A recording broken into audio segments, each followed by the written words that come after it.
Hello everyone, good morning. এই শীতের সকালে একটু বেলা পর্যন্ত ঘুমোতে পারলে বেশ ভালোই লাগে বলো। কিন্তু কী করা যাবে, ঘুমোই। মাঝে মধ্যে কাজকাম থাকলে তো উঠতেই হবে সকাল সকাল। আর শুধু ওঠা না, উঠে স্নান করা। তো দিনটা ছিল 16ই ডিসেম্বর, ইতু পুজো এবং আমার বাবার জন্মদিন।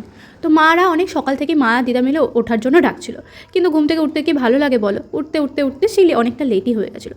তো উঠেই আর দেরি করিনি, একবারে বাথরুমে ঢুকে স্নান করে ফ্রেশ হয়ে বেরিয়ে চলে এসেছিলাম। আর এসে দেখছি যে ঠিক আছে, খুব একটা আমি লেট করিনি। মা দিদা মিলে যোগাযান্তি করছে, কিন্তু আমাকে ঘুম থেকে তাড়াতাড়ি ডাকছিল এই যোগাযান্তিটা আমিও যাতে হাতে পাতে করতে পারি তার জন্য। এই পুজোটা খুব যে সকাল সকাল করতে হবে এমনটা নয়, 9টা, 9:30, 10টার দিকে করলেও হয়। কিন্তু আমার দিদার যেহেতু শরীর খারাপ, সকালবেলা থেকে দিদার অনেকগুলো করে ওষুধ চলে, প্রেশারের, আরও গ্যাসের, হ্যানা ত্যানা প্রচুরগুলো ওষুধ চলে। তো দিদা যেহেতু এবার পুজোটা করবে, আমাদের পুজোটা হবে না। কারণ কিছুদিন আগে তোমাদের সঙ্গে শেয়ার করেছিলাম আমার এক ঠাকুমা মারা গেছিলো, তো তার জন্য আর কি এখন পুজোটা হবে না।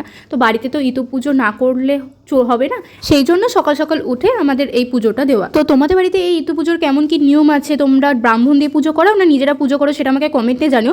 আমাদের বাড়িতে কিন্তু দিদাই পুজো করে, আবার মাও পুজো করে। তো এই দেখো, দিদা এখানে সোনা, চাঁদি, তামা ঋতুমায়ের ঘটে ঠেকিয়ে দিচ্ছে।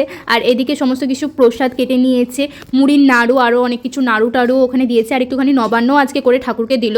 তো সব কিছু হয়ে যাওয়ার পরে ঠাকুর প্রণাম করে ঋতু পুজো, ঋতুমায়ের ব্রত শুনে তারপরে প্রসাদ খেয়ে নিলাম।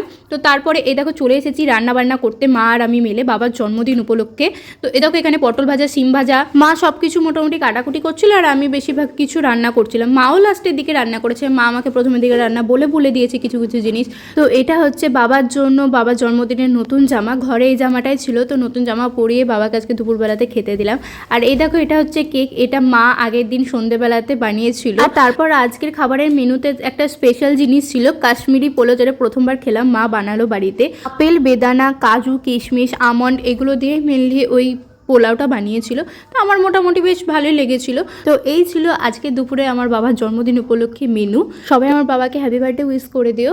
আর দেখা হচ্ছে তোমাদের সঙ্গে আবার অন্য কোনো ভিডিওতে। ততক্ষণের জন্য বাই বাই, ভালো থেকো সবাই।